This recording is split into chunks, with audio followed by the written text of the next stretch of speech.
Udah kelihatan belum ya? Udah. Oke. Suaraku jelas kan ya? Jelas, Jelas. Jelas, Kak. Sip. Nanti kalau misalkan aku ada salah atau aku kurang jelas atau kecepatan misalnya, kalian boleh langsung open mic aja, potong nggak apa-apa ya guys. Terus kalau kalian ada pertanyaan misalnya, boleh langsung open mic juga. Soalnya aku mungkin nggak lihat chat. Oke, kita mulai dari konsep dasar ekonomi. Lanjut aja, Kil. Nah, pertama kita bakal bahas apa sih ekonomi. Ekonomi itu secara bahasa, diambil dari bahasa Yunani, artinya adalah seni untuk mengurus atau mengatur rumah tangga. Dari bahasa oikos atau rumah tangga, dan nomos yang artinya mengurus atau mengatur. Secara umum, ekonomi itu artinya adalah ilmu yang mempelajari bagaimana cara manusia berusaha untuk dapat memenuhi kebutuhan secara optimal dalam usaha mencapai kemakmuran. Nah, menurut Paul A. Samuelson nih, economic itu adalah science of choice. Kenapa sih science of choice? Nanti bakal dijelasin. Lanjut, Cil. Nah, masalah ekonomi itu berubah-berubah nih, guys. Biasanya ada 3 tahapan, tapi masih pakai semua sih. Yang pertama itu masalah utama. Masalah utamanya itu adalah kebutuhan manusia tuh nggak terbatas banget, tapi sumber daya atau alat pemenuhannya itu terbatas. Jadi, biasanya nanti kita bakal ada milih. Nah, tadi kenapa namanya problem of choice. Kecepatan, guys. Oh iya, untuk kalau bisa sih, kalian nggak perlu nyatet, soalnya nanti PPT-nya bakal aku share. Kalau misalkan nanti malah bikin jadi agak lama. Soalnya kita target jam 9 selesai. Biar nggak terlalu kelamaan. Oke, terus masalah tradisionalnya tuh dibagi jadi 3. Sip. Produksi, konsumsi, dan distribusi. Masalah modernnya itu biasanya akan ditanyakan, ini yang sering ditanyain di soal TBK, biasanya nanti contoh kasus. Yang pertama adalah what atau apa sih yang akan diproduksi. Yang kedua itu how atau bagaimana cara memproduksinya. Yang ketiga itu for whom, untuk siapa sih produk ini itu diproduksi. Nah, tiga permasalahan ini akan dijawab oleh sistem ekonomi yang dianut oleh suatu negara. Lanjut, Cil. Nah, ini kita bakal ngomongin dulu tentang masalah utamanya nih. Kebutuhan manusia kan tidak terbatas tuh, tapi sumber daya atau alat pemuas kebutuhannya itu terbatas, dan kemampuan kita tuh terbatas. Jadi nggak semua keinginan bisa dipenuhin. Itulah yang dinamakan oleh scarcity atau kelangkaan. Nah, gimana caranya supaya kita masih bisa dapat? Ya kita harus milih mana nih yang mau kita dapat, mana yang mau kita lepas. Nah, yang kita lepas itu disebut opportunity cost atau biaya peluang. Tapi opportunity cost itu adalah pilihan yang nggak dipilih dengan nominal paling besar. Contohnya nih, Fir diterima kerja di 3 perusahaan ternama. Perusahaan A dengan gaji 50 juta per bulan, perusahaan B dengan gaji 65 juta per bulan, dan perusahaan C dengan gaji 80 juta per bulan. Mempertimbangkan banyak hal, aku memutuskan untuk kerja di perusahaan C nih dengan gaji 80 juta per bulan. Berapakah biaya peluangnya? Dengan syarat biaya peluang adalah biaya nominal yang tidak aku pilih, tapi paling besar. Kira-kira berapa nih? 65. Betul, keren banget. Udah pada bisa berarti ya. Nah, tadi yang nggak aku pilih itu 50 dan 65. Di antara 50 sama 65 itu yang paling gede yang mana? Yang 65. Nah, kenapa sih nggak digabung aja? Kan kamu nggak milih dua-duanya, Fir. Karena nggak boleh kalau misalkan kita gabung kan nanti 115 juta. Itu bukan biaya peluang. Karena kalau misalkan aku nggak milih 80, logikanya aku bakal milih 65. Karena yang akan lebih besar kedua gitu kan. Nah, jadi yang biaya peluang hanya 65-nya. Gitu. Lanjut. Kecepatan nggak, guys? Enggak, Kak. Tidak. Kalau ada yang kecepatan, chat aja nggak apa-apa. Oke, terus pembagian ilmu ekonomi itu dibagi jadi 3. Ilmu ekonomi teori, itu ilmu teori yang menganalisis tentang hubungan antara variabel-variabel ekonomi. Biasanya itu dibagi jadi 2, ekonomi mikro sama ekonomi makro. Kalau di mikro, kita ngomongin tentang individual atau perusahaan, itu ngomongin tentang kayak permintaan, konsumsi, terus pasar, dan lain-lain. Tapi kalau di makro, kita ngomongin secara agregat atau satu negara. Kalau individu kita ngomongin permintaan satu orang atau satu perusahaan, kalau di makro kita ngomongin permintaan agregat. semua orang di negara itu minta apa. Nah, agregat ini artinya keseluruhan. Jadi beda permintaan agregat sama permintaan doang. Kalau permintaan agregat masuk makro, kalau permintaan aja masuk mikro. Terus ada ilmu ekonomi terapan. Nah, ini penerapan dari ilmu ekonomi teori. Di kehidupan nyata tuh penerapannya gimana? Kalau misalkan materi itu adalah ekonomi teori, kalau pas diajarin itu ekonomi terapan.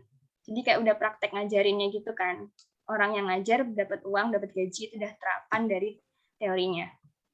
Terus, teori ekonomi ini bakalan digambarkan atau dideskripsikan dengan data dan fakta, umumnya menyertai angka. Nah, inilah yang disebut ilmu ekonomi deskriptif atau gambaran. Lanjut, Cil. Nah, di ekonomi ini kita bakal belajar tentang 5 hal, atau dasarnya itu ada 5 hal. Yang pertama itu adalah prinsip ilmu ekonomi. Prinsip ekonomi itu adalah syarat utamanya harus rasional. Jadi pengorbanan minimal untuk hasil tertentu. Pengorbanan tertentu untuk hasil maksimal. Bisa nggak pengorbanan minimal untuk hasil maksimal? Nggak bisa, karena itu nggak rasional. Kalau misalkan di kuliah nanti, guys, yang pengorbanan minimal untuk hasil tertentu itu akan dianggap nggak ada. Karena secara rasional, orang itu nggak mau yang hasilnya tertentu, pasti maunya yang hasilnya maksimal. Jadi di kuliah itu udah dihapus. Cuma untuk UTBK, kamu bakal bisa pakai 2 pernyataan ini. Yang nggak boleh intinya adalah pengorbanan minimal untuk hasil maksimal. Terus motif melakukan tindakan ekonomi. Kenapa sih orang tuh melakukan tindakan ekonomi? Itu ada 4 alasan. Yang pertama untuk memenuhi kebutuhan, ini jelas ya, beli makanan, jualan untuk memenuhi kebutuhan. Memperoleh kekuasaan, itu biasanya kampanye misalkan. Politikus A ngadain kampanye, dia bakal beli baliho, bakal beli peralatan, beli kaos partai, gitu-gitu. Nah, belinya itu adalah tindakan ekonominya kan, didasari untuk memperoleh kekuasaan politik. Atau membuka cabang. Kenapa membuka cabang bisa memperoleh kekuasaan? Soalnya nih, misal di satu kota, cabang dari perusahaan itu tuh banyak banget. Misalkan geprek bensu deh. Di kota itu tuh cabang geprek bensu tuh ada banyak. Di mana-mana ada. Nah, otomatis dia akan memperoleh kekuasaan di pasar yang dia peroleh. Karena nanti orang tiap kali mau makan geprek itu ingatnya geprek bensu. Karena kan tiap hari lihat. Ada di banyak tempat, aksesnya gampang gitu. Jadi dia memperoleh kekuasaan atas pasar gitu. Terus kegiatan sosial, amal, baksos atau nirlaba. Tapi ini harus digarisbawahi, kegiatan sosial di sini harus didasari dengan hati nurani, guys. Nggak bisa yang misalkan nih politikus A melakukan bakti sosial untuk mendapatkan suara dari rakyat. Nah, itu nanti masuknya memperoleh kekuasaan atau kampanye. Beda. Terus memperoleh penghargaan. Misalkan nih, orang pingin jadi peraih rekor muri makan cincau terbanyak dan tercepat. Nah, dia beli cincau yang banyak banget. Nah, itu adalah tindakan ekonomi untuk meraih rekor muri gitu. Terus kegiatan nih, ada tadi kan produksi, konsumsi, distribusi. Seperti biasa, produksi itu menambah nilai guna barang, konsumsi itu mengurangi atau menghabiskan nilai guna barang, distribusi menyampaikan dari produksi ke konsumsi. Nah, terus ada pelaku ekonomi dan sistem ekonomi yang masing-masing akan aku jelasin di slide berikutnya. Lanjut, Cil. Oke, agak ribet ya ini. Di sini kita mulai dari 2 sektor aja dulu. Yang RTG di tengah itu kita tutupin dulu. Nah, ada RTP, rumah tangga produksi, dan rumah tangga konsumsi. Rumah tangga produksi itu kita ibaratkan sebagai perusahaan, RTK atau rumah tangga konsumsi itu masyarakat. Nah, perusahaan itu kan menghasilkan produk barang jasa, dijual ke pasar barang. Yang beli konsumsi, yang beli konsumen, masyarakat. Jadi masyarakat memberikan uang ke pasar barang, uangnya diterima sama perusahaan. Nah, dalam memproduksi barang itu, perusahaan membutuhkan yang namanya faktor produksi. Tanah, pegawai, modal, dan juga entrepreneur atau pengelolanya. Nah, ini faktor produksi ini didapatkan di pasar faktor produksi yang disediakan oleh masyarakat. Masyarakat banyak yang lamar kerja, itu berarti mereka sedang menyediakan labor atau pasar tenaga kerja. Nah, RTP mengeluarkan uang ke pasar faktor produksi, artinya dia memberikan balas jasa. Misalkan tadi pasar tenaga kerja, berarti dia akan memberikan gaji kepada masyarakat. Makanya uangnya ngalir dari RTP ke RTK. Untuk alur barangnya, dari RTP tadi kan jualan barang biasa, terus dibeli sama RTK. Kalau RTK itu jualan atau menghasilkan faktor produksi, dibeli sama RTP. Kalau misalkan kita ngomongin, agak kecepatan. Aku ulangin dikit ya. Yang RTP, tadi kita sebagai perusahaan. Yang RTK sebagai masyarakat. Nah, RTP memproduksi barang, terus barangnya barangnya itu dibeli sama RTK atau masyarakat. Jadi, itu kita ngomongin alur yang warna hitam. Ngeluarin barang, barangnya disetor ke pasar barang, terus barang jasanya diterima oleh masyarakat. Terus masyarakat itu untuk mendapatkan barang jasa, dia harus beli kan. Uangnya ngalir dari masyarakat ke pasar barang, kemudian cetor ke perusahaan. Nah, kalau misalkan faktor produksi itu dari masyarakat, anggap aja masyarakat ini kayak ngasilin produk berupa faktor produksi. Faktor produksi ada apa aja sih? Ada 4, land, labor, kapital, sama entrepreneur. Yang land itu tanah, labor itu pegawai, kapital itu modal, entrepreneur itu orang-orang yang mengelola. Nah, masyarakat menyediakan faktor produksi tersebut ke pasar faktor produksi. Ini nggak literally ada pasar terus jualan karyawan-karyawan gitu, enggak. Cuman contohnya sekelompok orang yang mencari pekerjaan. Itu berarti dia adalah pasar market untuk labor atau pasar tenaga kerja. Nah, perusahaan itu membeli faktor produksi tersebut dengan cara, maksudnya itu dia nge-hire atau ngerekrut si labornya itu, ngerekrut pegawainya. Nah, nanti dia itu akan membayarkan uang ke pasar faktor produksi atau ke masyarakatnya dalam bentuk, kalau tadi kita ngomongin labor, berarti dalam bentuk gaji. Jadi, perusahaan mendapatkan faktor produksi berupa tenaga kerja dari masyarakat dan dia memberikan uang dalam bentuk gaji.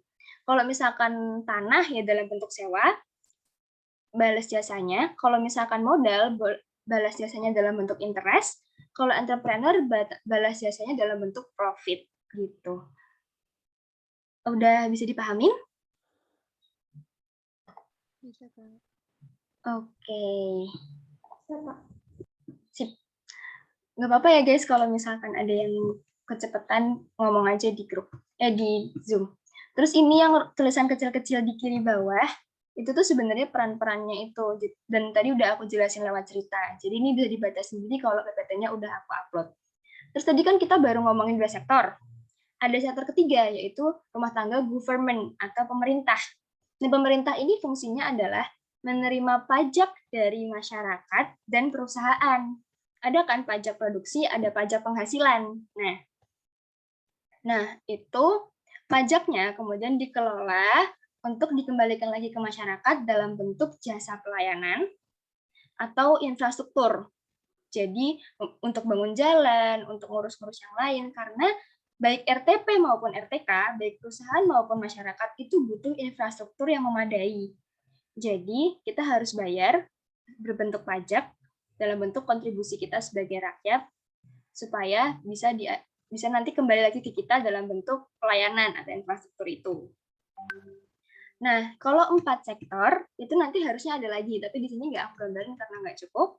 Itu biasanya ada lagi 1 sektor, namanya rumah tangga luar negeri. Ini yang nomor 4 salah guys, harusnya rumah tangga negara luar atau luar negeri.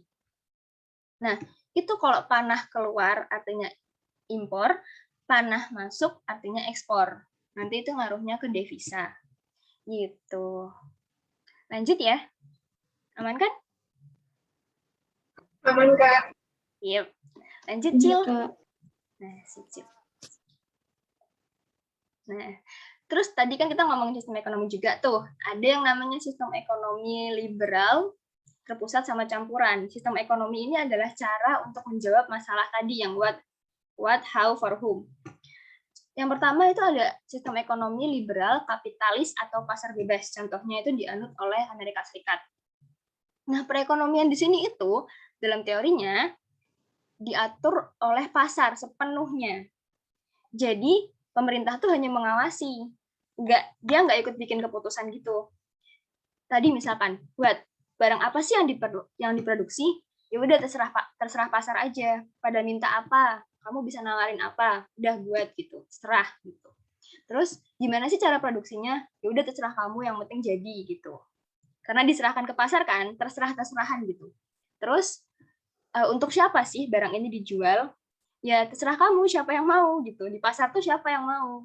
Terserah-terserahan. Nah, karena terserah-terserah ini akhirnya tadi kan caranya memproduksi itu juga dibebaskan yang bagian how-nya. Nah, karena dibebaskan itu akhirnya banyak inovasi-inovasi nih. Para pebisnis, para ekonomis tuh punya inovasi, akhirnya efektivitas dari produksinya itu tinggi karena mereka mencurahkan ide-idenya.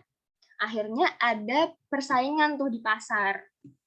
Kualitas barangnya jadi tinggi, itu adalah kelebihannya. Nah, persaingan di pasar ini biasanya yang udah menang bakal menang terus, yang baru newbie kalah itu bakal susah bersaing di pasar karena dibebasin kan. Pemerintah nggak ngatur kan. Jadi misalkan perusahaannya udah gede, udah megang banyak sumber daya alam, nah perusahaan kecil-kecil nih mau ikut jualan juga, mau ambil sumber daya alam yang sama juga, kalah sama yang gede. Nah, minusnya nanti jurangnya tuh lebar antara si kaya dan si miskin. Karena itu tadi, distribusi pendapatannya jadi sulit karena orang tuh mau usaha susah, udah kalah sama yang udah duluan ada gitu. Terus yang kedua itu ada terpusat, komando atau etatisme. Itu kebalikan total daripada yang tadi. Kalau ini semua diatur sama pemerintah. Nggak ada kebebasan individu, nggak ada kepemilikan individu, semua milik negara. Nah, kalau di sini, kamu mau produksi apa, ya pemerintah yang atur. Tahun ini produksi ini yang banyak, produksi B sekian, gitu-gitu. Terus bagaimana caranya? Ya dengan cara ini, paten. Semua perusahaan harus pakai cara itu, nggak boleh ada yang inovasi. Karena pemerintah mintanya dalam bentuk A, ya harus A gitu. Terus untuk siapa sih dijual? Ditentuin juga tuh, dijual ke sini, ke sini, ke sini. Nggak boleh yang aneh-aneh gitu. Terus akhirnya kalau misalkan kayak gitu, kan karena tadi cara membuatnya pun disamain, akhirnya perusahaan satu sama perusahaan lain tuh outputnya kan sama. Mirip-mirip lah. Jadi persaingan di pasar tuh rendah. Orang mau beli ke perusahaan A atau ke perusahaan B, ya sama aja gitu. Kalau terus habis itu jadinya persaingannya rendah kan. Akhirnya karena persaingan rendah itu kesempatan semua orang untuk memproduksi atau mengkonsumsi sama. Dengan begitu pemerintah bisa lebih mudah untuk mengatur pemerataan pendapatan. Jadi nanti nggak ada yang kaya-kaya banget, nggak ada yang miskin-miskin banget. Nah sayangnya tuh nggak ada inovasi atau kualitas. Nah, tadi efek negatifnya itu nggak ada persaingan, karena nggak ada persaingan itu nggak ada inovasi, dan kualitas barangnya pun rendah, karena sesuai dengan aturan pemerintah. Sementara pemerintah itu kan background-nya politik ya, bukan dari bisnis atau ekonomi. Jadi, susah kalau misalkan dia mau ngasih inovasi-inovasi itu kadang nggak nyambung gitu loh, kalau misalkan di komando. Jadi, nggak sebagus kalau dilakuin sama expertnya lah. Bisa kena geprok, aku mau Korea Utara. Nah, terus campuran. Nah, campuran ini atau biasanya disebut demokratif kalau nggak salah, sistem ekonomi demokratis. Itu dianut sama Indonesia di sini contohnya. Itu gabungan keduanya. Teorinya kita ngambil yang baik-baiknya, ninggalin yang buruk-buruknya. Jadi ada kepemilikan individu, ada juga kepemilikan negara. Pemerintah itu bisa mengatur, bisa ikut campur dalam ekonomi, tapi tidak sedominan terpusat. Nah, masyarakat boleh mengembangkan ide dan inovasinya, tapi tidak sebebas di liberal gitu. Terus, nah di Indonesia itu dibagi jadi 3 biar balance, BUMN, BUMS, sama koperasi. Nah, pada penerapannya guys, nggak ada yang benar-benar terpusat atau komando, dan nggak ada yang benar-benar liberal atau kapitalis. Sekarang makin kesini tuh semuanya makin campuran. Kenapa? Soalnya ya itu tadi. Kalau misalkan kayak komando atau komando pure itu nanti kualitasnya rendah kan. Nah, itu nanti negaranya nggak bisa survive meskipun pemerataannya pendapatannya sama, tapi ya rata-rata rendah gitu loh. sama sih, cuman jelek gitu. Terus kalau yang liberal itu tadi, jadi ada yang miskin banget. Nah, yang miskin banget ini nggak ketolong. Makanya sekarang kalau nggak salah semua negara itu tetap punya kontrol atas ekonominya masing-masing. Gitu. Lanjut. Nah, itu tadi hal yang paling dihindari sistem demokrasi ekonomi atau sistem ekonomi campuran tadi. Yang paling dihindarin itu yang pertama adalah monopoli atau kekuasaan pasar terpusat pada satu pihak atau kelompok, kecuali yang diatur oleh negara dengan tujuan mesejahterakan masyarakat. Contohnya PLN, itu kan monopoli kan sistemnya. Karena dia tuh memegang listrik. Listrik itu semua orang butuh. Makanya harus dimonopoli, cuman PLN doang yang punya supaya nggak ada persaingan di pasar. Supaya bisa diatur oleh negara, supaya semua orang itu sebisa mungkin semua orang dapat listrik. Bayangin kalau misalkan PLN atau PDAM air itu dipegang mas swasta dan itu nggak dimonopoli. Jadi nanti orang kalau mau dapat air atau mau dapat listrik itu kadang harganya dimainin, ditinggi-tinggiin karena mau nggak mau kita pasti harus beli itu kan karena itu kebutuhan dasar. Makanya harganya dimain-mainin biar profitnya tinggi gitu. Nah itu nggak boleh, makanya semua hak yang menyangkut hajat hidup orang banyak itu bakal dimonopoli oleh pemerintah dengan tujuan mensejahterakan masyarakatnya. Terus ada etatisme atau kekuatan terpusat pada pemerintah atau negara. Ini tadi yang komando itu kan, nah itu dihindari oleh demokrasi ekonomi. Diusahain balance. Terus free fight liberalism atau persaingan bebas di mana yang kuat menindas yang lemah. Tadi ini yang kayak di liberalisme atau pasar bebas. Itu nanti soalnya ada yang kaya-kaya banget, yang miskin-miskin banget. Nah, itu dihindari di demokrasi ekonomi. Sebisa mungkin pemerintah mengatur ekonomi, gimana caranya supaya yang kecil-kecil pun bisa berkembang, yang gede nggak terlalu menguasai. Gitu. Lanjut, Cil. Jamaba FEB, amin. Kalau setahuku di kehidupan asli nggak ada sistem ekonomi yang benar-benar bebas, tapi kalau yang benar-benar terpusat ada kayak korup, itu benar nggak? Korup dulu kayak gitu, tapi kalau nggak salah sekarang dia udah mulai menyesuaikan kalau nggak salah, supaya gimana ya? Supaya dia bisa survive juga sebagai negara, karena nggak mungkin perusahaan negara itu 100% itu menentukan semuanya. Nanti biasanya ekonomisnya ikut ngasih saran gitu. Nah, tapi kalau misalkan di teorinya, tadi kan di teori itu korup termasuknya yang komando. Untuk jawaban soal-soal di UTBK nanti ikut teori-teorinya aja. Nanti aku jelasin kenapa. Oke. Terus yang pertama, ada pernyataan ekonomi nih. Pernyataan dalam ekonomi itu dibagi dua. Ada normatif, ada positif. Kalau normatif itu berdasarkan pernyataan atau pendapat, kalau positif itu berdasarkan teori ekonomi yang pasti.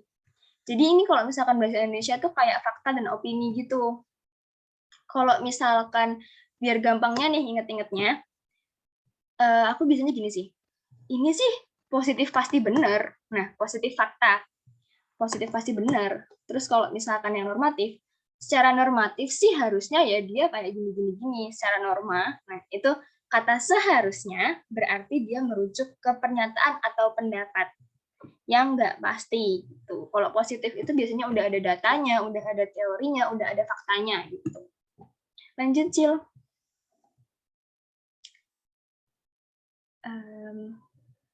Cil. Oke. Nah, tadi aku ngomong kan kalau itu UTBK kita ikut teori aja. Karena di sini ada hukum ekonomi. Hukum ekonomi adalah hukum atau ketentuan yang menerangkan hubungan dari peristiwa ekonomi. Harus berlaku asumsi ceteris paribus, variabel lain selain harga. Misalkan nih, dalam hukum permintaan, itu kan kalau harga naik, permintaan naik, ya kan? Nah, salah. Kalau harga naik, permintaan turun, sorry. Nah, itu variabel lain selain harga akan dianggap konstan atau tetap. Hukum ekonomi itu biasanya para ekonomis itu menyederhanakan dari kondisi aslinya, disederhanakan, dibuat hukum yang tidak mewakili semua kejadian, karena pasti ada pengecualian-pengecualian gitu. Jadi hukumnya itu ditarik kesimpulan yang paling banyak aja, tapi memang tidak mengcover semuanya.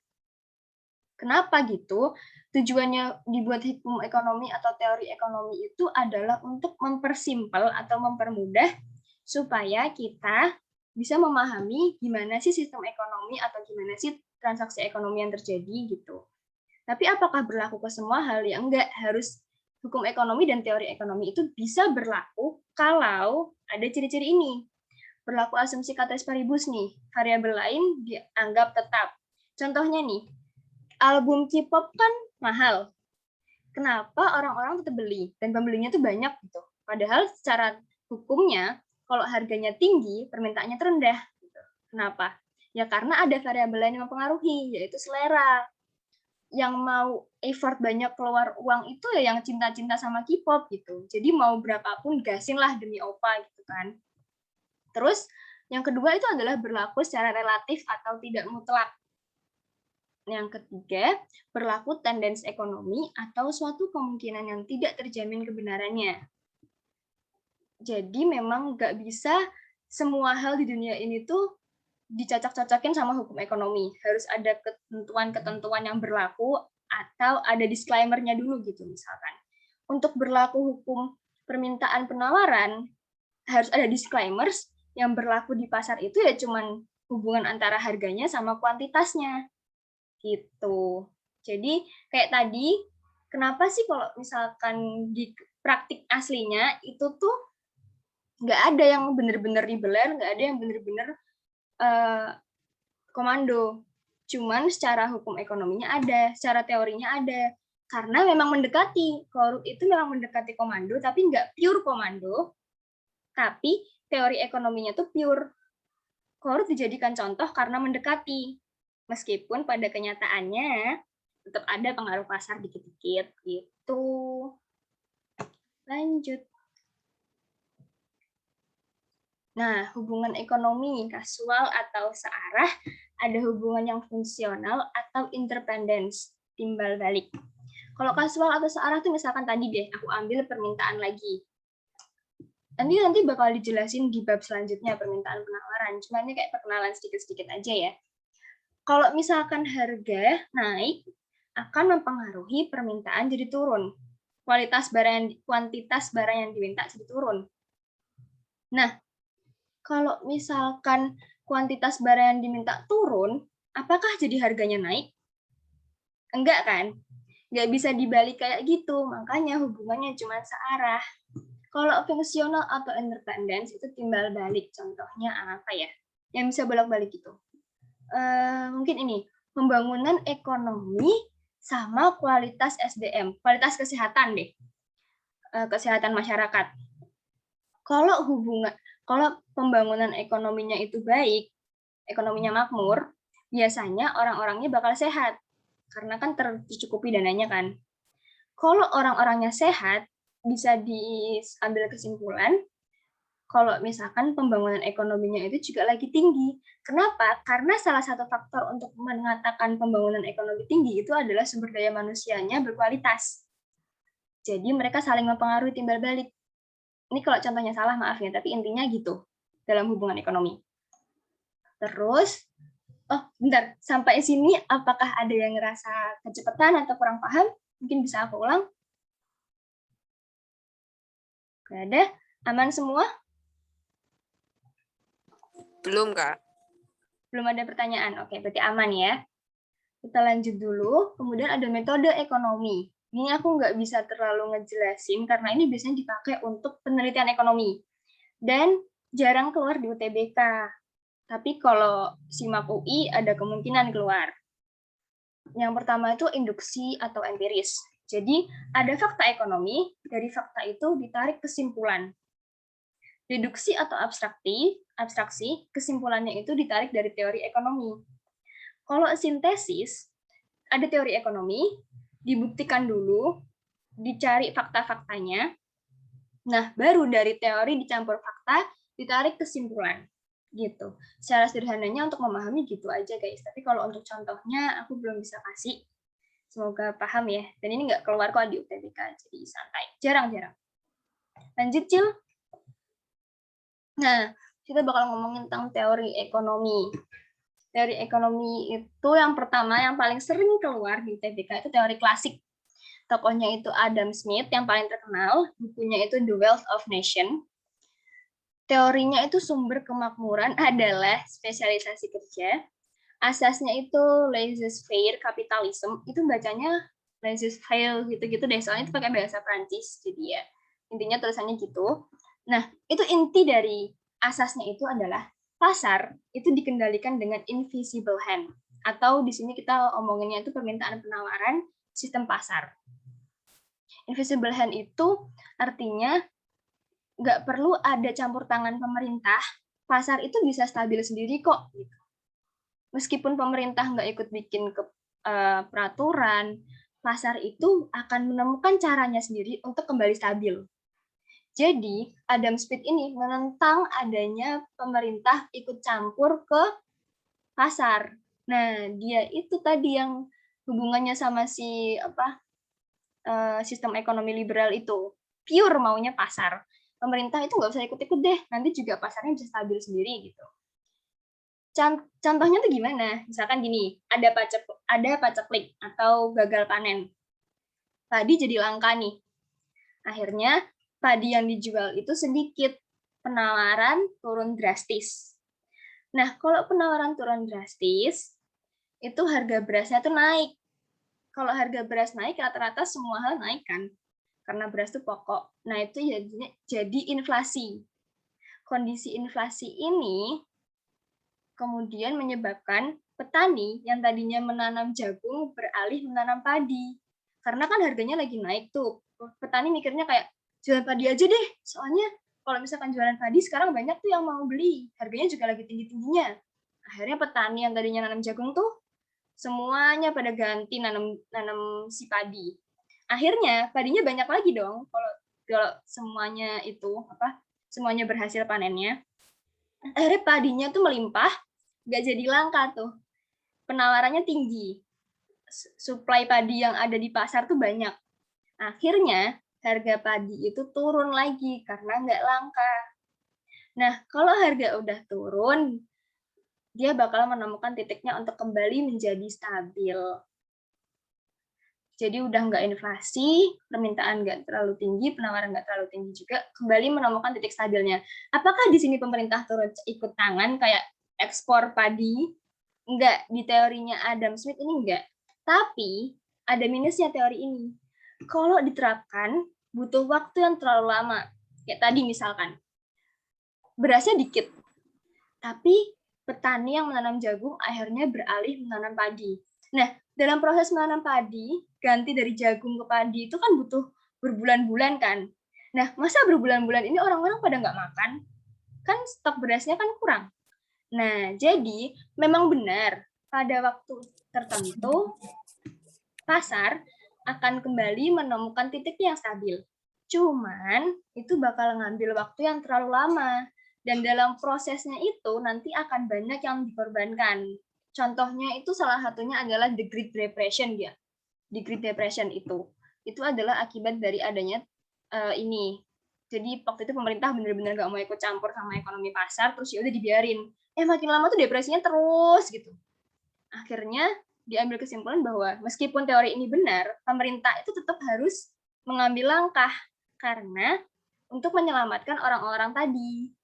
Nah, ambil langkahnya gimana? Ya impor padi di tengah-tengah itu, gitu.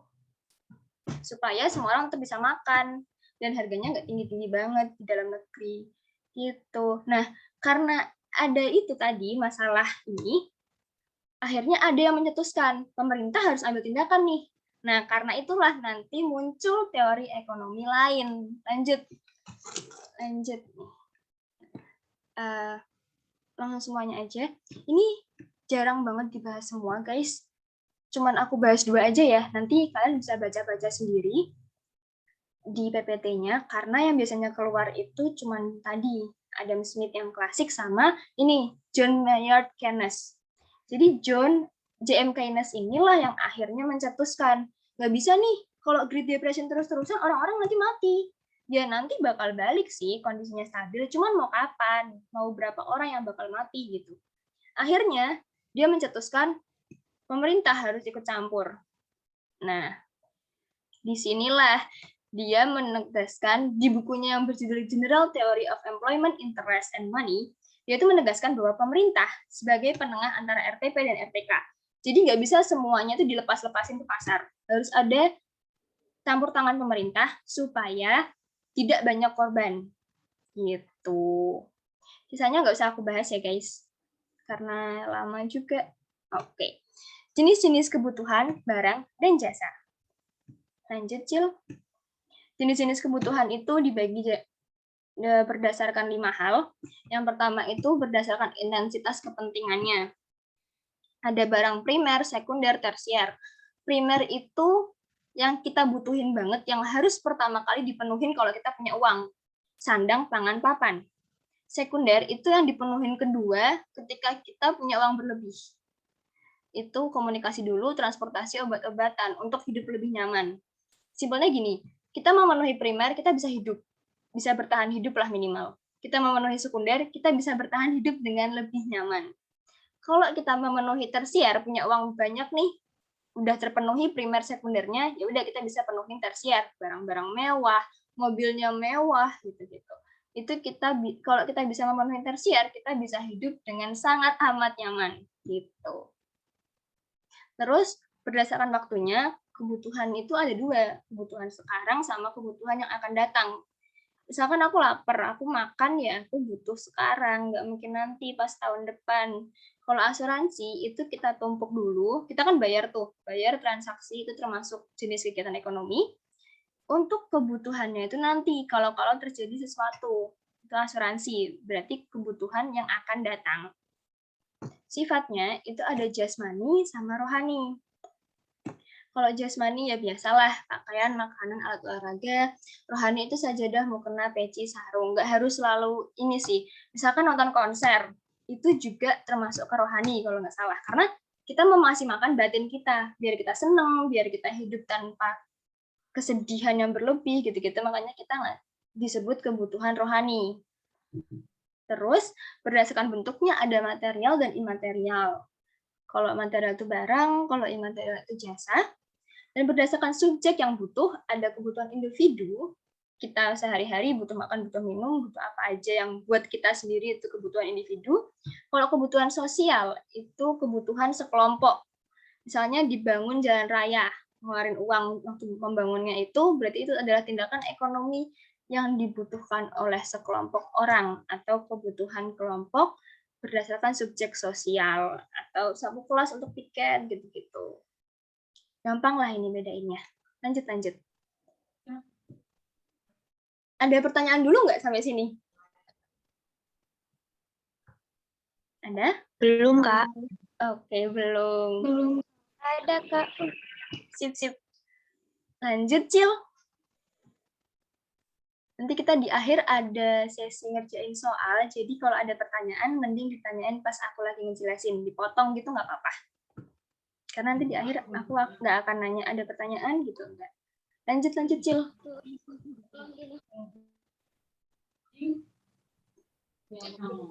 Gila. Bukan yang ini, jenis barang jasa. Gimana? Gimana, Nurul? Ada yang mau ditanyain? Ini yang nge-lag siapa ya? Aku nge-lag. Bentar. Cila on nggak?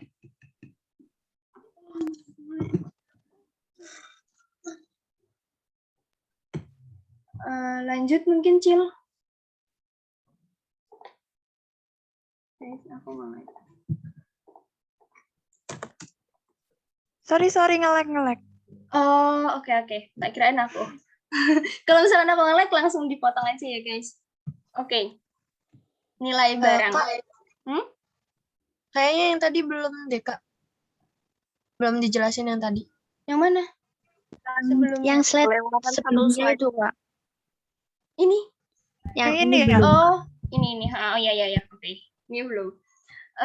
Jumlah jenis barang dan jasa itu dibagi lagi berdasarkan jumlah atau cara memperolehnya. Itu ada barang ekonomi. Itu kalau kita mau mendapatkan itu harus butuh pengorbanan. Simpelnya ya kita harus mengeluarkan uang, mengorbankan uang. atau kita harus kerja supaya dapat gaji. Nah, terus barang bebas, tersedia bebas seperti udara, air. Tapi air sekarang itu mulai jadi air itu barang bebas, air bersih itu barang ekonomi. Karena untuk mendapatkan air bersih yang layak pakai, kita harus bayar ke PDAM. Bedain ya, guys. Terus barang ilit.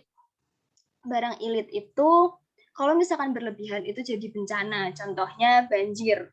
Itu kan air itu kan barang bebas, tapi dia berlebihan jadi bencana gitu. Berarti air tuh dikelompokkan dari mana? Jadi apa? Ya barang bebas juga. Tapi kalau dia udah konteksnya banjir, berarti dia menjadi barang ilit gitu. Tapi kalau soalnya cuma air, itu kita kelompokinnya ke barang bebas. Tergantung kasus. Berdasarkan elastisitas pendapatannya, dibagi jadi 3. Ada barang inferior atau kualitas rendah, ada barang normal, ada barang superior. Kenapa dinamakan elastisitas pendapatan? Kalau pendapatan kita naik, normal kualitas tinggi itu elastisitas pendapatannya itu positif atau lebih dari 1. Ini nanti kita bakal bahas di elastisitas, tentang elastisitas pendapatan, tapi sedikit perkenalan. Kalau misalkan pendapatan inferior itu elastisitas pendapatannya kan negatif. Berarti negatif itu artinya berlawanan. Barang inferior itu barang yang kualitas rendah. Kalau pendapatan kita naik, kita bakal lebih sedikit mengkonsumsi barang inferior atau barang kualitas rendah. Udah nggak level soalnya. Kita gajinya udah tinggi kok masih pakai yang barang jelek, ya udah nggak level. Nah itu makanya semakin tinggi pendapatan kita, semakin sedikit barang inferior yang kita peroleh, dan semakin tinggi atau semakin banyak barang superior yang kita beli. Itulah kenapa barang superior itu elastisitas pendapatannya itu positif atau lebih dari 1. Kalau normal itu ya nggak terlalu ngaruh gitu, kayak ya kalau misal antara 0 sampai 1 gitu. Barang bekas itu termasuk barang inferior? Iya, termasuk.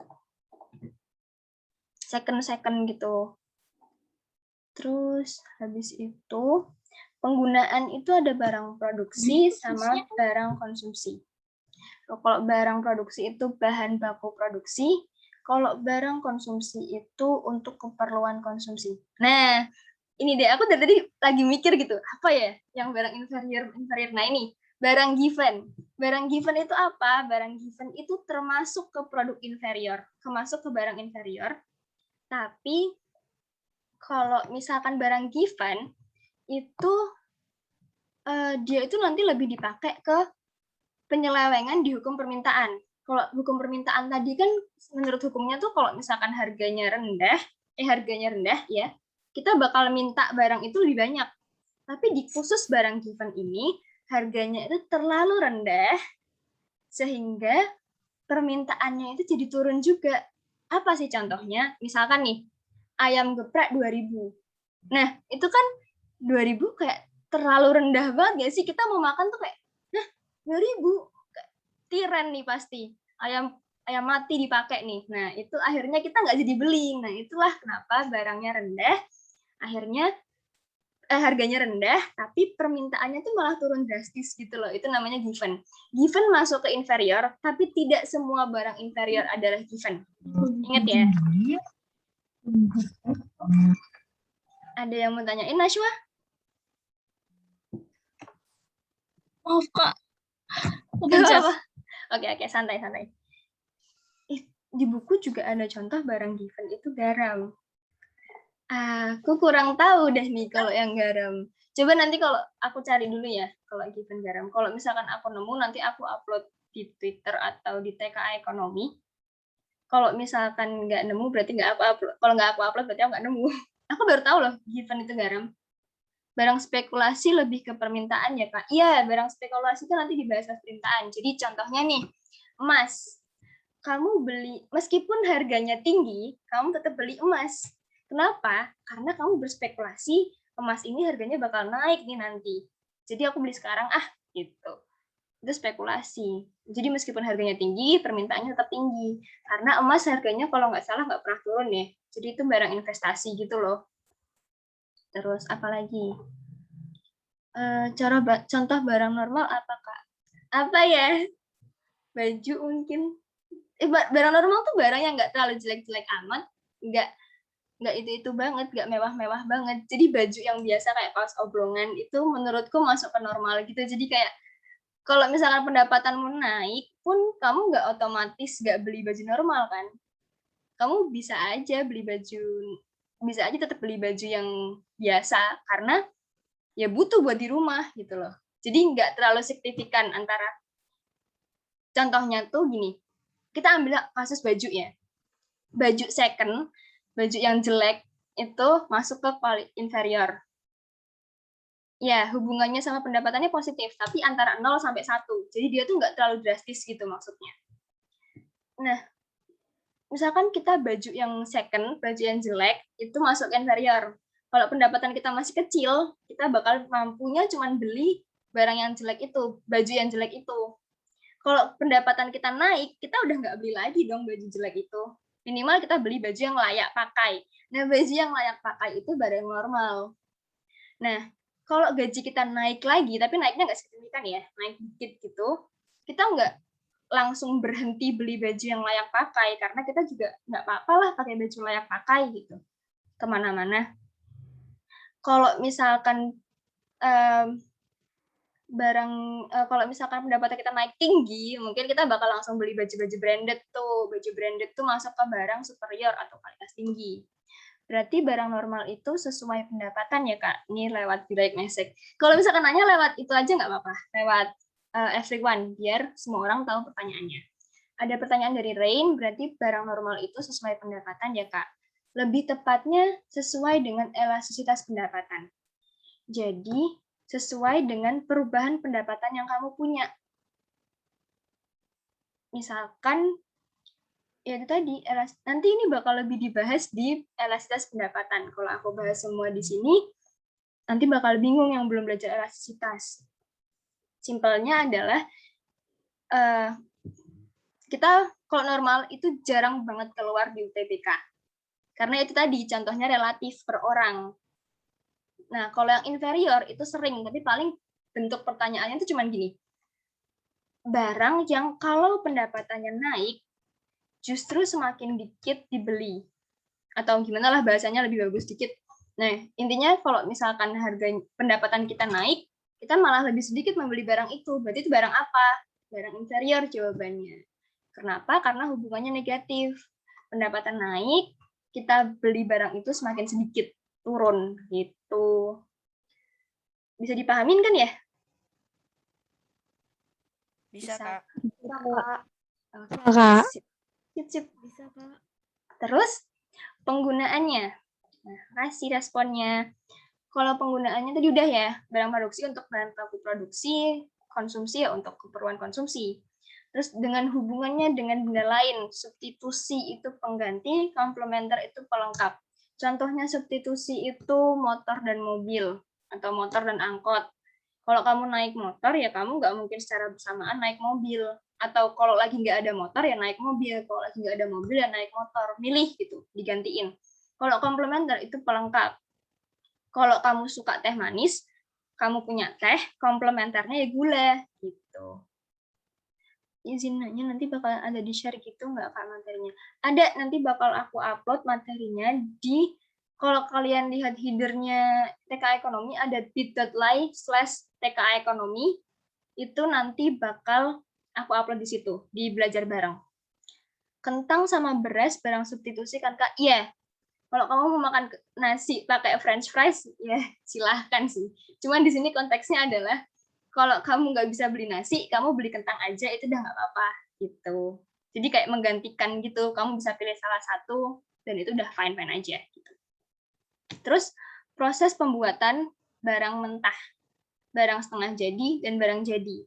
Kalau barang mentah itu yang sama sekali belum kamu sentuh, kayak kayu dalam bentuk masih pohon kayu gitu, atau udah dipotong tapi masih bentukan kayu gelondongan, itu masih barang mentah. Kalau barang setengah jadi, itu udah jadi misalkan kayak balok-balok gitu. Kalau barang jadi, itu udah disusun jadi meja, jadi kursi. Paling gampang itu baju sih. Barang mentahnya biji kapas, setengah jadinya kain, barang jadinya baju. Apa? Nasi sama mie barang komplementer kan, Kak? Kamu pasti kalau udah makan mie nggak akan dibilang udah makan kalau nggak sama nasi. Sebenarnya aku penolak keras nasi sama mie dimakan barengan sih, guys. Tapi ya, kalau menurut teori, nasi sama mie itu substitusi. Seharusnya kamu makan nasi aja udah cukup, makan mie aja udah cukup. Milih gitu. Kalau ada mie, nggak perlu makan nasi. Kalau ada makan nasi, nggak perlu makan mie. Cuma orang Indonesia, kalau makan mie pakai nasi, ya terserah lah ya. Tapi secara teori, itu adalah substitusi atau pengganti. Gitu. Jaminan. Barang bergerak dan barang tetap. Ini biasanya ada di SMP kan dapat itu jaminan asuransi. Atau jaminan pegadaian. Kok asuransi sih? Jaminan pegadaian. Biasanya jaminan pegadaian itu adalah barang yang bergerak. Maksudnya barang bergerak itu apa? Apakah harus motor, mobil, dan segala macamnya? Motor, mobil termasuk barang bergerak, cuman tidak harus itu gitu loh. Barang bergerak itu adalah barang yang mudah dipindah tangankan. Contohnya emas, motor, mobil tuh yang dipindah tangankan BPKB-nya, terus surat tanah gitu-gitu. Surat tanah maksudnya tetap, Ding. Tetap, itu sulit dipindah tangankan atau surat tanah. Biasanya kita kalau misalkan nggak mepet-mepet banget, kalau nggak salah, nggak boleh ngegadein tanah. Kalau selama masih punya motor, masih punya emas, ya diutamain yang itu dulu. Yang mindah tanganinnya tuh tinggal dikasih, berarti udah punya aku gitu loh. BPKB harus ada balik nama sih sebenarnya, tapi nggak seribet untuk balik nama tanah. Gitu. Lanjut, Cil.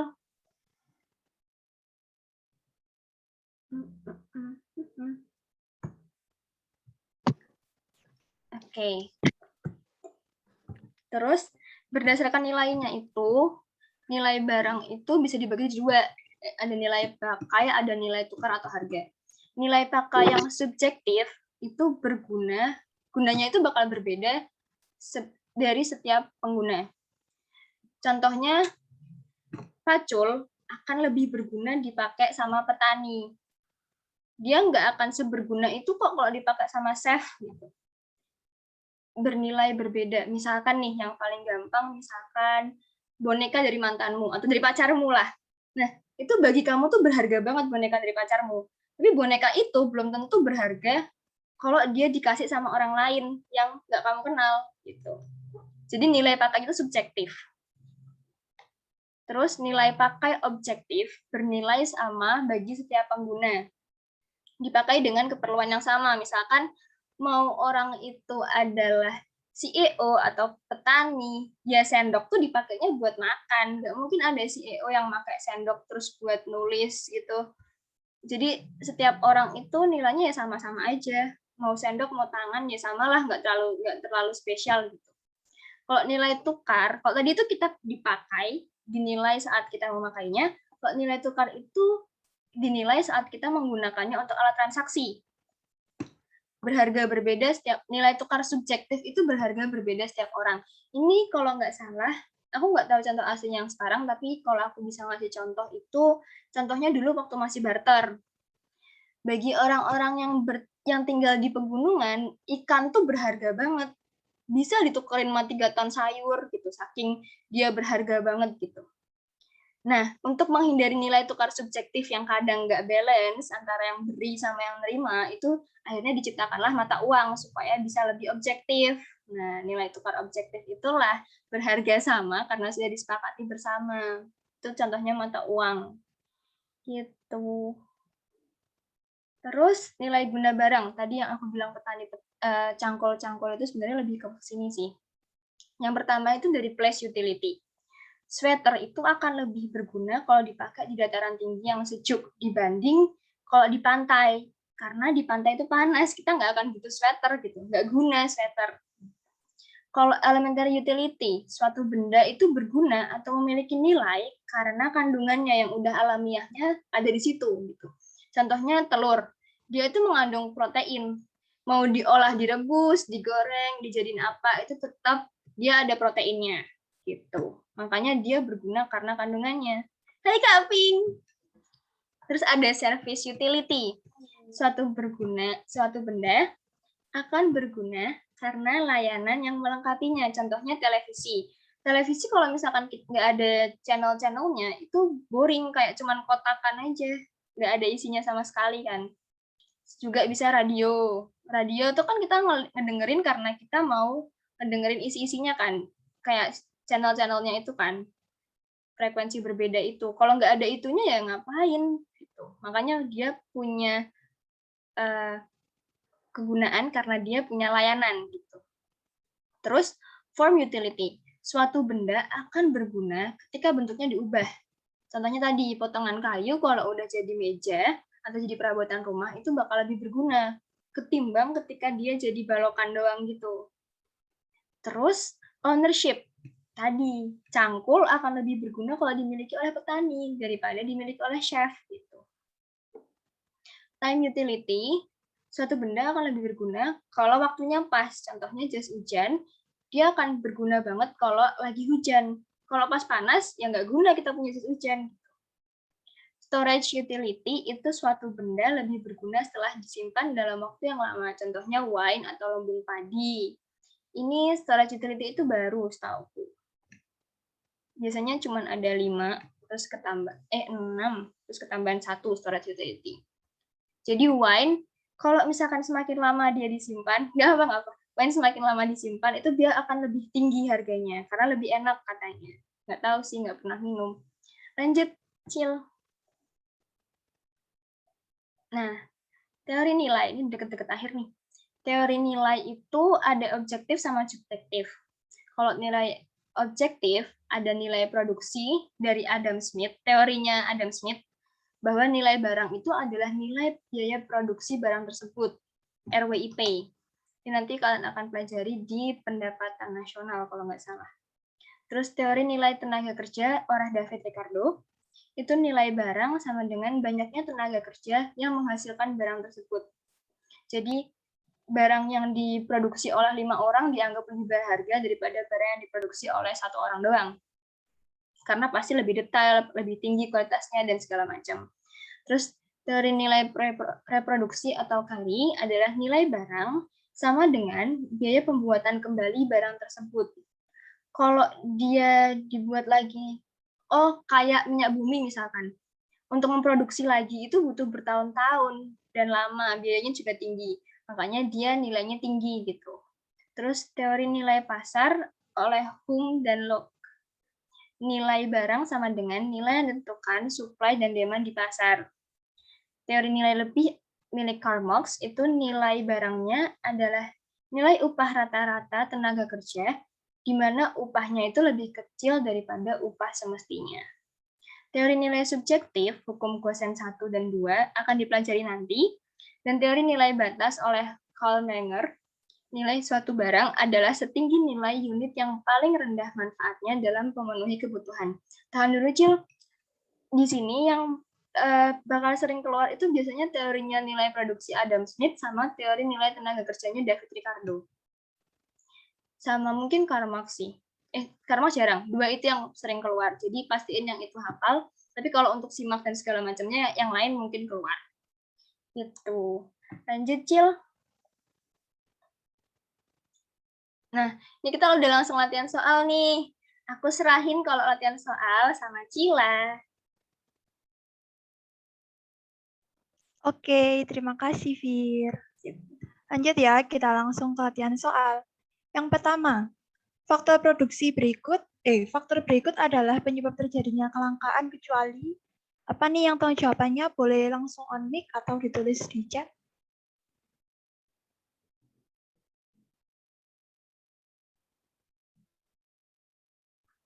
A nih, pacar Hejan jawabnya A. Yang lain?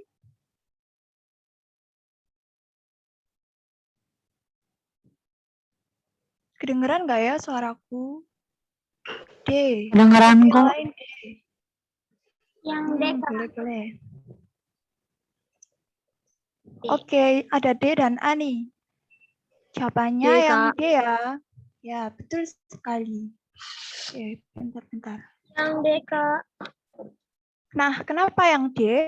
Soalnya terbatasnya persediaan faktor produksi itu kan menyebabkan kelangkaan, namanya aja terbatas. Jadi ya langka dong. Terus yang B, terbatasnya kemampuan manusia untuk mengolah faktor produksi. Ini juga terbatas kan? Yang C, meningkatnya kebutuhan manusia yang lebih cepat daripada kemampuan manusia. juga bisa menyebabkan kelangkaan. Nah, kalau meningkatnya pendapatan manusia, ini kan kalau misalnya pendapatannya naik, bisa nambahin produksi, akhirnya nggak langka lagi deh gitu. Yang E juga salah, soalnya eksploitasi sumber yang berlebihan, jadinya yang menyebabkan kelangkaan.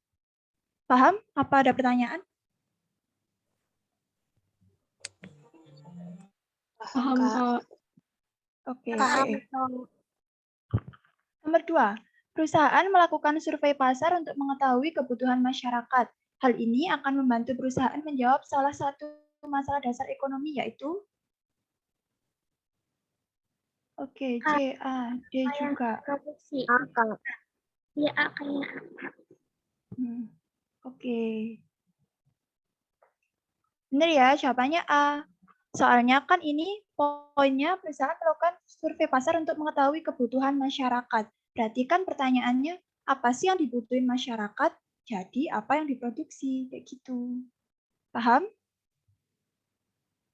Paham, Kak. Paham, Kak. Oke, lanjut ya.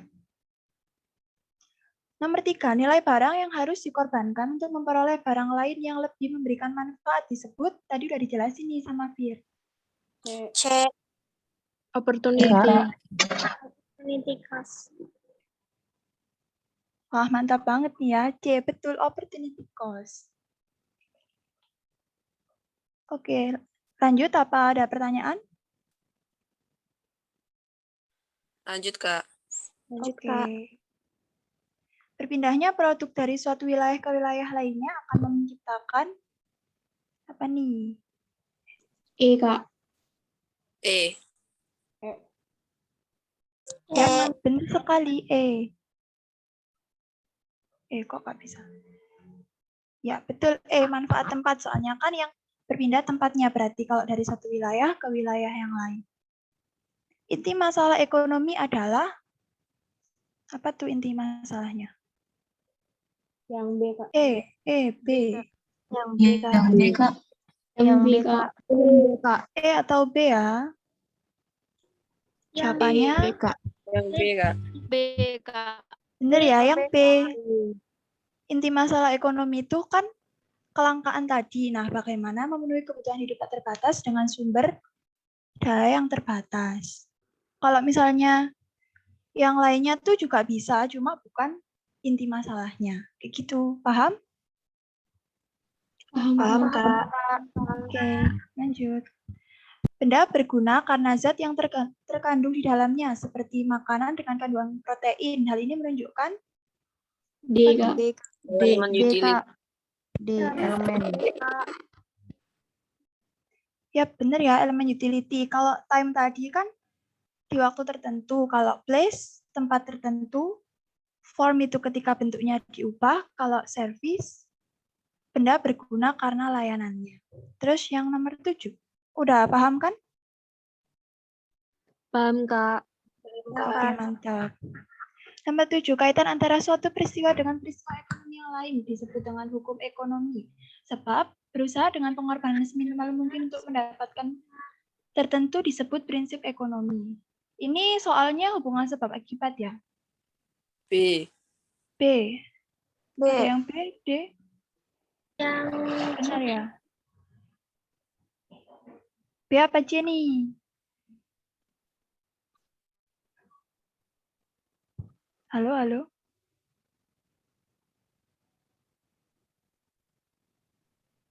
Jawabannya tuh yang B ya guys, soalnya yang kaitan antara suatu peristiwa dengan peristiwa ekonomi yang lain disebut dengan hukum ekonomi itu kan benar. Nah, yang berusaha dengan pengorbanan seminimal mungkin untuk mendapatkan hasil tertentu itu juga benar. Tapi keduanya kan nggak ada hubungan sebab akibat, jadi B gitu. Kalau C, satunya salah dong. Paham nggak ya? Iya, Kak, paham. Oke, lanjut. Ilmu ekonomi yang membahas tentang aggregates atau totalitas keseluruhan seperti pendapatan nasional, inflasi, pengangguran, dan lain-lain disebut apa nih? Makro. ekonomi makro. Makro. Ya, bener banget, ekonomi makro. Kalau yang mikro tadi kan yang perusahaan-perusahaan kecil kayak gitu. Kalau inflasi, pengangguran itu kan udah masuk di negara, jadi makro. Paham semua? Paham, Kak. Oke, lanjut. Di bawah ini yang merupakan kelemahan dari sistem ekonomi pasar adalah ini. Kak. Yang E, Kak. Kak. Yang E, Kak. Benar sekali. Berarti tadi udah paham ya yang dijelasin Firman, mantap, mantap. Lanjut. Lanjut. Oke. Dalam sistem ekonomi komando, cara yang dipakai dalam penyelesaian persoalan tentang barang apa yang akan diproduksi, bagaimana barang tersebut diproduksi, dan siapa yang akan mengkonsumsinya dilakukan melalui komando. Keputusan pemerintah. Ya, benar sekali. B, keputusan pemerintah. Soalnya ini sistem ekonomi komando. Ada yang belum jelas? Jelas, Kak. Oke, mantap. Lanjut ya. Setiap negara memiliki sistem ekonomi yang berbeda-beda, sebab setiap negara memiliki sumber daya yang berbeda-beda. Apa nih yang tahu jawabannya? A, Kak.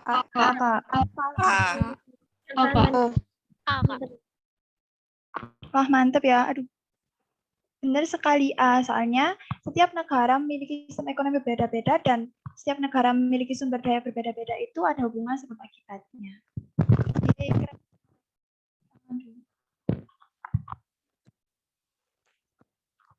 Apa ada yang mau ditanyain atau ada soal yang mau ditanyain gitu?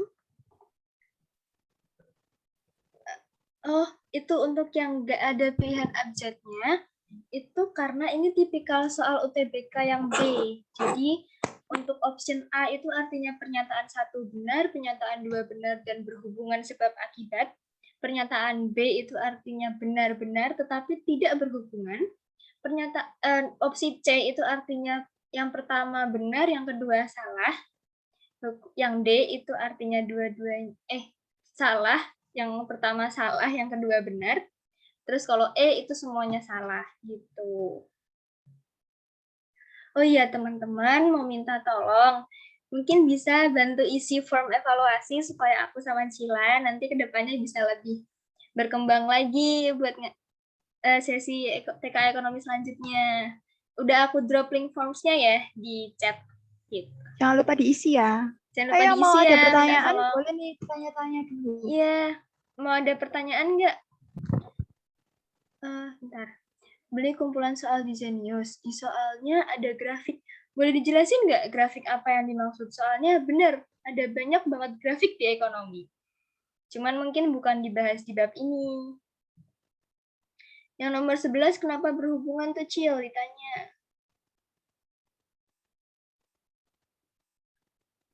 Nomor 11, kenapa berhubungan? Soalnya, ya kan sumber daya itu bakal mempengaruhi sistem ekonomi kan. Kayak, apa ya contohnya? Kalau misalnya, bentar.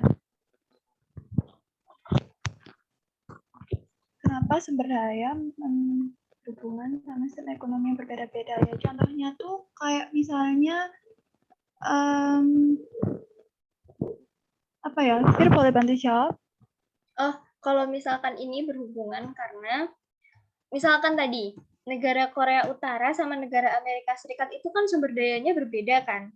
Itulah kenapa sistem ekonomi itu berbeda karena sistem ekonomi tadi tujuannya adalah untuk menjawab permasalahan ekonomi yang what, how, for whom. Jadi, kalau misalkan sumber dayanya berbeda, maka cara menjawab pertanyaannya juga berbeda. Gitu. Kayak gitu maksudnya. Gitu. Mungkin ada pertanyaan. Ya, sama-sama Cila. Ada pertanyaan tuh dari pacar Hechan. Kak, boleh minta tolong jelasin nggak tentang jenis kebutuhan rohani yang contohnya beribadah? Kebutuhan rohani itu, mungkin Cila mau jawab dulu? Bentar deh, malah chatnya tenggelam. Itu yang pacar Hechan, yang atasnya dia link buat gabung di grup Telegram. Bentar aku cariin ya. Kebutuhan rohani itu ya contohnya ibadah itu tadi, terus kayak ya pokoknya yang berhubungan sama yang dibutuhin sama rohani kita kayak gitu. Jadi kebutuhan rohani itu lebih ke Kalau kebutuhan fisik tadi kan kebutuhan untuk fisik kita kan, makan, pakaian, dan segala macam. Kalau kita nggak pakai pakaian, nanti fisik kita sakit. Nah, kalau kebutuhan rohani itu lebih kebutuhan fisikis, bener banget kata Dea Ayu Puspita. Jadi, tadi bisa dengan kebutuhan beribadah, contohnya beli mukena, beli peci, segala macam. Karena dengan beribadah, biasanya orang itu cenderung lebih tenang, lebih adem jiwanya, gitu. Bisa juga kebutuhan rohani itu kayak tadi, beli tiket konser. Nah, itu termasuk kebutuhan rohani, karena dengan begitu kita lebih senang, kita lebih semangat, kita nggak burn out. Nah, itu membantu psikis kita. Jelas nggak ya? Hiburan masuk kan ya, soalnya ya tadi biar kita nggak burn out, terus kayak lebih mentingin kesehatan yang bukan cuma di fisik aja kayak gitu. Kak, kalau sebab akibat itu gak harus bahas satu hal yang sama ya. Kak, kalau soal sebab akibat itu gak harus bahas satu hal yang sama, ada bahasanya yang sama. Nah, kalau soal sebab akibat itu, ya bisa aja nih kayak yang bentar ya, yang tadi ada contohnya. Nah, ini kan ini sama-sama benar, tapi kan bahas hal yang beda gitu. Nah, jadi makanya dia jawabannya yang B, soalnya sama-sama benar, tapi nggak ada hubungan sebab akibatnya. Jadi nggak harus, soalnya tuh nggak harus yang dua-duanya harus ada sebab akibatnya. Kayak misalnya yang atas itu pengertiannya time utility, tapi yang bawah kok contohnya service utility. Nah, itu bisa aja kayak gitu soalnya. Bingung nggak ya?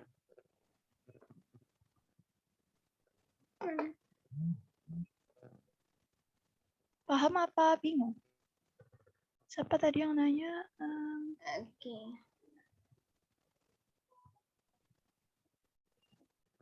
Oh, iya. Kak, di bab ini ada pembahasan tentang kurva-kurva ya? Kurva.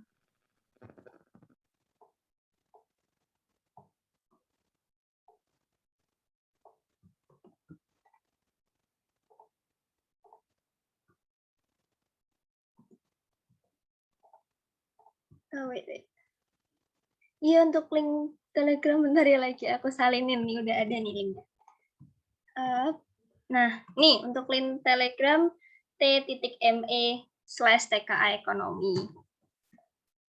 Ya, PPF itu Production Possibility Frontier. Nanti belajar, tapi itu bakal masuk kalau nggak salah di produksi, bagian produksi. Di bab ini biasanya sering muncul berapa soal di ETBK. Berapa ya? Aku punya buku wangsit, biasanya ada prediksinya nggak sih? Apa nggak ada? Tahun kemarin satu, guys. Ya, sedikit. Dan soalnya tuh kayak gini. Siskamling termasuk kebutuhan. Aku nggak ikut UTBK, jadi nggak tahu. Oh, itu guys. Soal untuk konsep dasar ekonomi ini, memang untuk di UTBK soalnya itu sedikit.